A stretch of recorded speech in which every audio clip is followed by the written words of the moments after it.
Welcome to SVG-TV News for Friday, September 30th, 2016. I'm Laffern Fraser with the details. Prime Minister Dr. Ralph Gonsalves, whose portfolio includes disaster management, on Thursday, September 29th, toured the various areas affected by Tropical Storm Matthew to assess the resulting damage and used the opportunity to speak with persons along the way.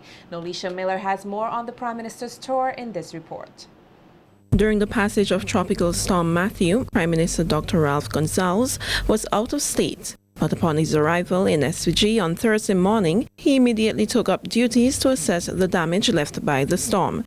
In an interview with the Agency for Public Information, the Prime Minister made it clear that it is important that matters of restoration get underway soon. Let us set about to get over this particular disaster and to rebuild what is to be rebuilt. During his tour, the Prime Minister offered support to the affected persons he came across. I just want to tell you we will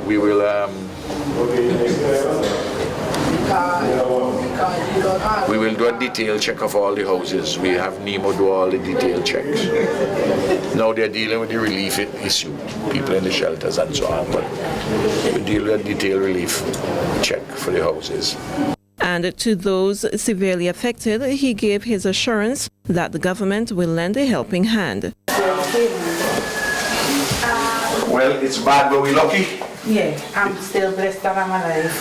It's bad, but we're lucky in the sense it could have caused more damage. More damage. Yeah. Dr. Gonsalves also gave members of the Church of God of Prophecy located in Belair the assurance that restoration work will commence immediately.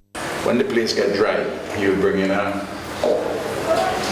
heavy-duty equipment to clear the place. But it can't clear now because it's so wet, it will sink. You have to wait a while. So hopefully, well, it looks as though we're going to get some more rain this weekend. But that we would let it dry up next week now.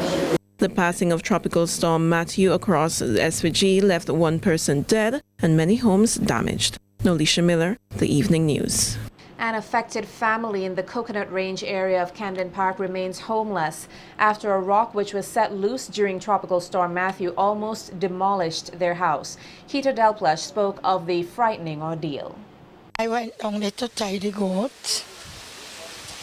And while it's coming up, I calling out to the kids, them tell them, get out the house, but they did not hear. But as soon as I reached there, coming up the gap, they already done, the stone done come down, and they already outside. And the whole house, everything, just water, which you could see. All the rugs, they wet up, chair wet up, everything. One of Delpush's daughters, Narissa, stated that she was in the bathroom when she heard a loud noise. I went in the bathroom to pee, and while getting out of the bathroom, I heard a lot of stone and things start to fall, and then my brother screamed and said, everybody get out the house.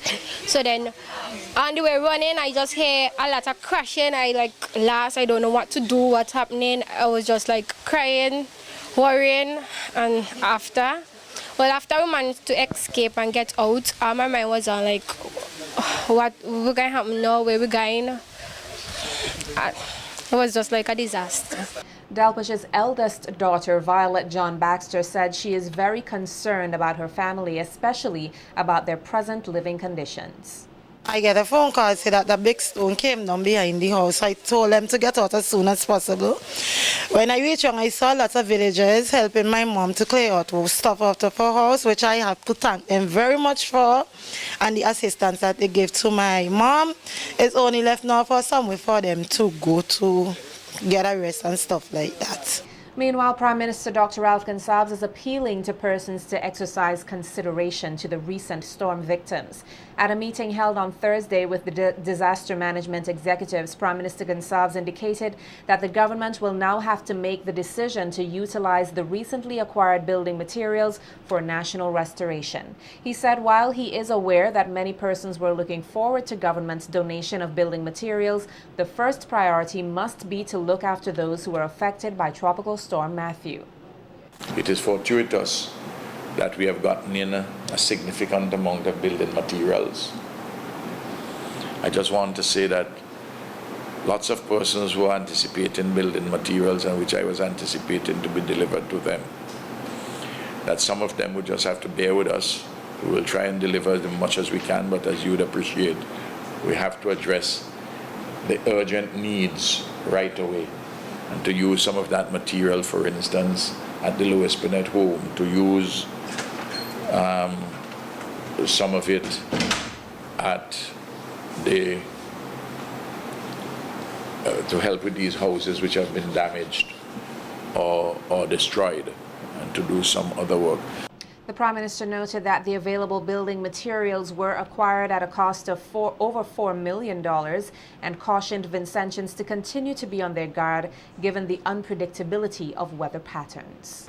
We're expecting more rain over the weekend, so we can't drop our guard. We can't dissolve the arrangements which we have currently. There's a little break, so to speak, from the worst period which we have had today. Hasn't been so bad, but we have to monitor it very closely. I want to say this: those who try and second guess the authorities in the midst of when we are addressing a disaster, I would wish if they will just simply hold the dissenting voices on those things until we have come out of the disaster, and then we could then be talking about the matters. The Prime Minister used the opportunity to respond to criticisms leveled against certain government officials and their ability to function in their positions by stating that the criticisms were unjust as the country had capable individuals in the area of disaster management. You're dealing with experienced persons here, highly skilled professionals who bring a collective judgment to bear. And rather than somebody just running off their mouth and saying, oh, she shouldn't have done that, or Gomer shouldn't have done that. Say, listen, whether they were right in doing that, we have a job to do. Let us try and help to clean up the place. Let us try and help some old people. Let us try and do that. And it's amazing. And I must say this with all honesty. Some of the very persons who would say that you should not have asked people to come to work yesterday are the same persons who, and making all sorts of judgments, who will want a whole day holiday or a half day holiday if we play in Guatemala in a football. Deputy Director of the National Emergency Management Organization, NEMO, Michelle Forbes, is expected to assume the position of director of that institution. This comes from Prime Minister Dr. Ralph Gonsalves, who indicated on Thursday that Forbes has assumed the position of director since the appointment of Howie Prince as SVG's Consul General in New York. And Michelle has been here quite a long time, working in this field, even though she's now assumed the reins of the office of the director of NEMO since Howie Prince has been assigned as Consul General in New York. But Michelle has held this office for in excess of a year already, when Howie had been seconded to a regional international organization in Trinidad. So she's not new to leadership, and she's a good professional and a good woman, and there's no reason to beat up on her. I certainly have full confidence in her. Let me just say that. The St. Vincent Electricity Services Limited, VINLEC, has reported that there was little damage to its network, thereby allowing the smooth and speedy restoration of power throughout the state. The company's communications officer, Tamara Sprott, spoke to SVG-TV News earlier today on the work undertaken by the company to restore electricity across SVG. In the Grenadines, in Union Island, in Myron, in Canouan, we had reports of a few outages. And in Beckley, we also had reports of a few outages. On Thursday, at about mid-morning, we were required to shut down the Beckley Power Station. And that was for safety reasons. We needed to do some evaluation, and we did that. And by mid-afternoon, power was restored on Beckley. Overnight, we had an area in Oya so fancy, that was without electricity, and that was because 2 poles were down and they required assistance from a number of teams to do so. So on Friday morning, the teams were mobilized and they headed to Ovia. The poles have since been replaced and power was restored shortly after 2 on Friday. So overall, there was no major damage to the infrastructure. We have had no reports of injury. From all our reports, the staff and their families are safe.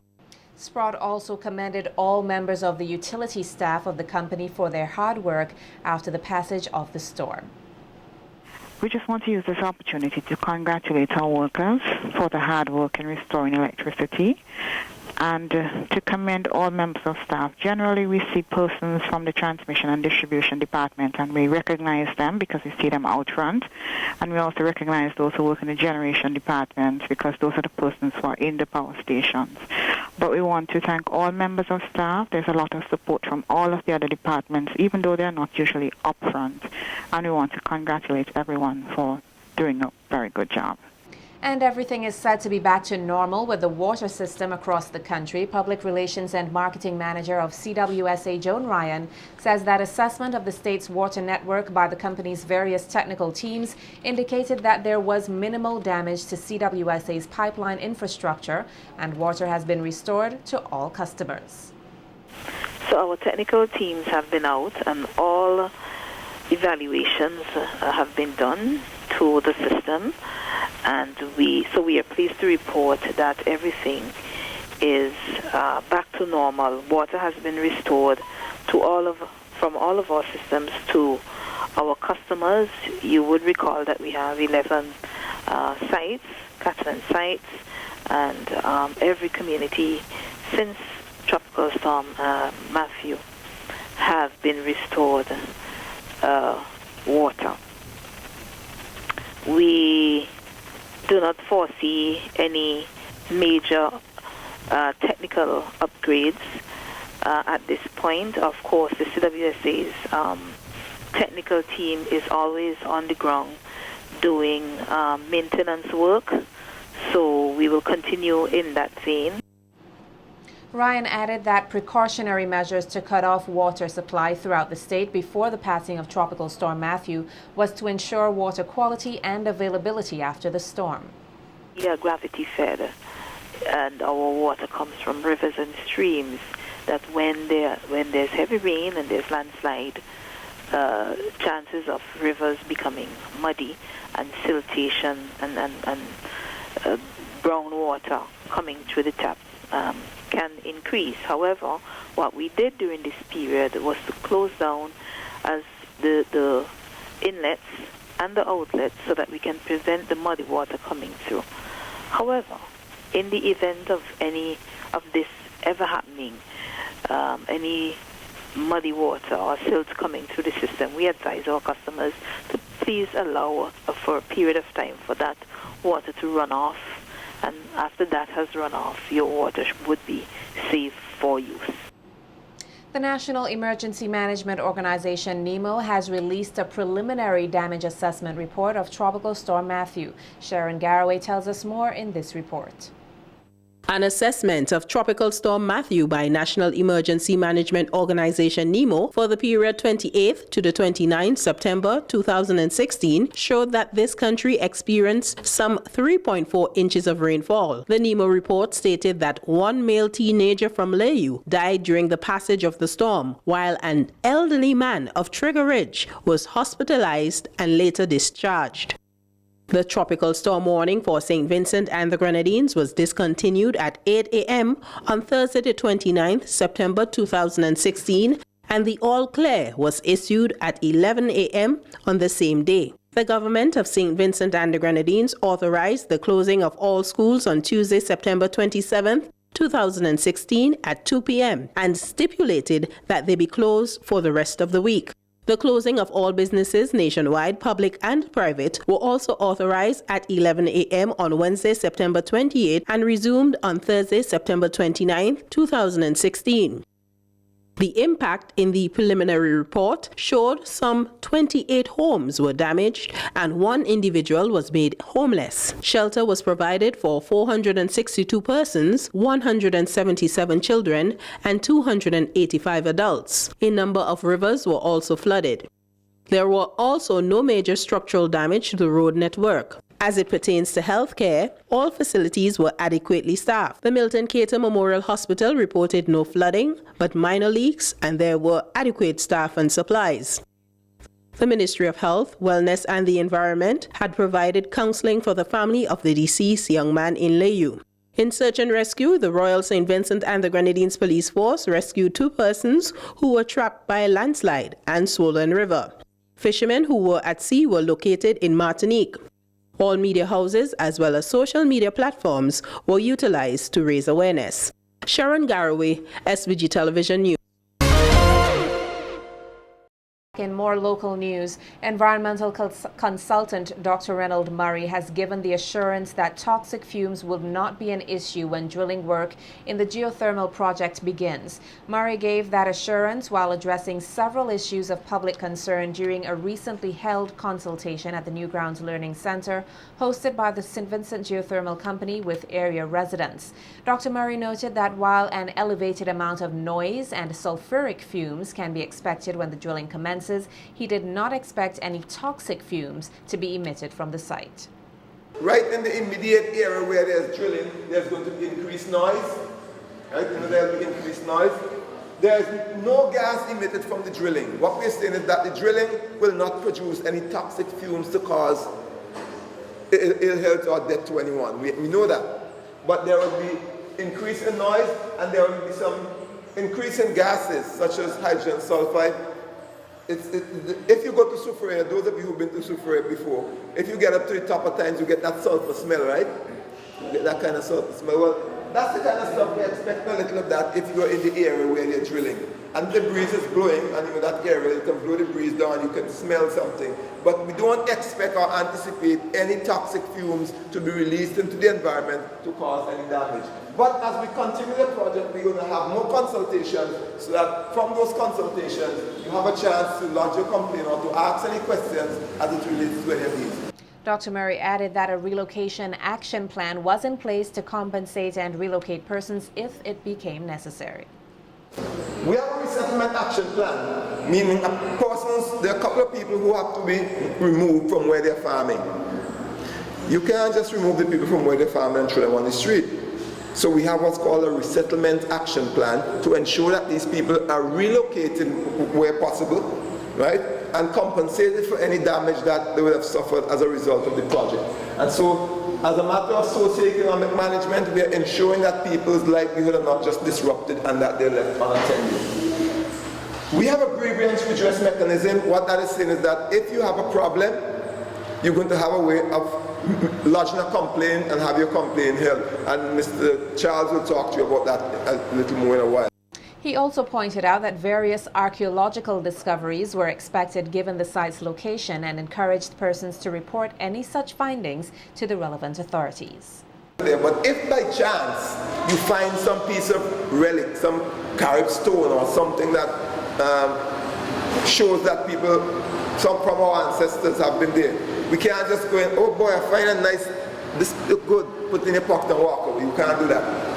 Anything you find on the project site that looks like it's cultural and probably it might be something from the Caribs or from somebody who lived there before, we need to report that to the relevant authorities like the National Trust. They will come and inspect it and they might say, oh, that's just a stone, you can have that. But if they think it's something important and they need to have it removed, then the work in that area will have to cease until they have a chance to remove this thing safely, and then we can continue the work. So we have all chance find mention all about it. Simply saying, if something is found suddenly that you didn't expect to be there, what will you do with it?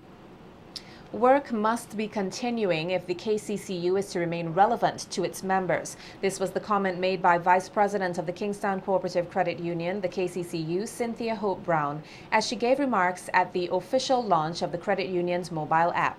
The app allows users to access various services provided by the credit union from their devices, and Vice President Brown stated that the app forms part of the credit union's means of delivering quality service to its members. KCCU constantly searches for ways to improve the experience of the members we serve. Innovation is a key component of our management belief, and it is evident in our mobile app, KCCU Go.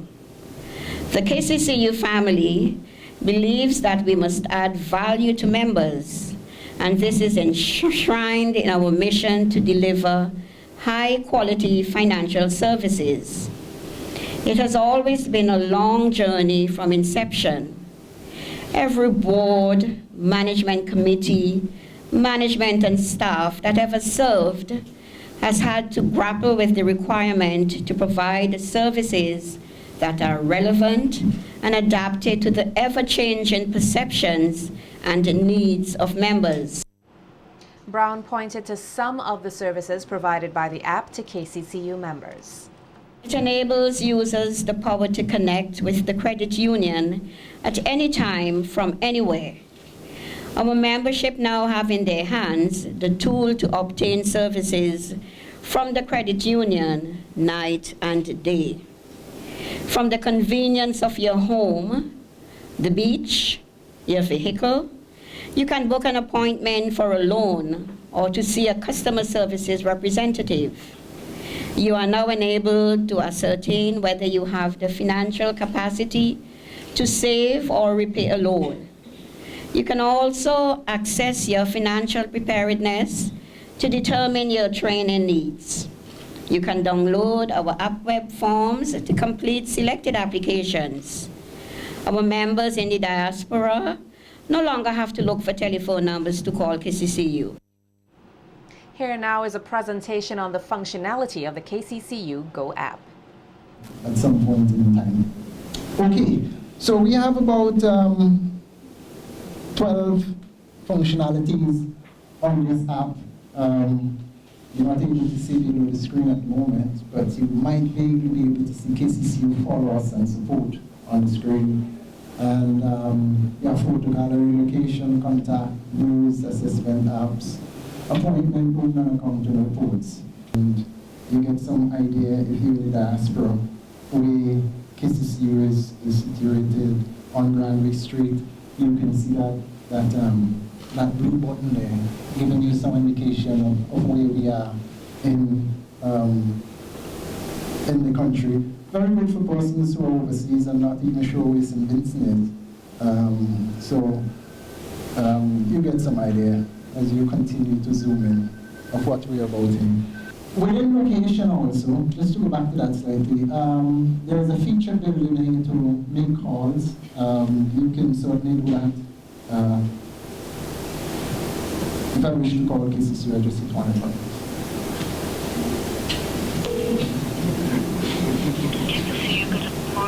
So somebody is answering. Hello? Good morning. Hello? Yes, good morning. Thank you very much, Mishka. So it gives you the ability to ring any of these numbers in addition to looking at the location. So if you're overseas, you wish to ring Kingstown, you simply hit the button and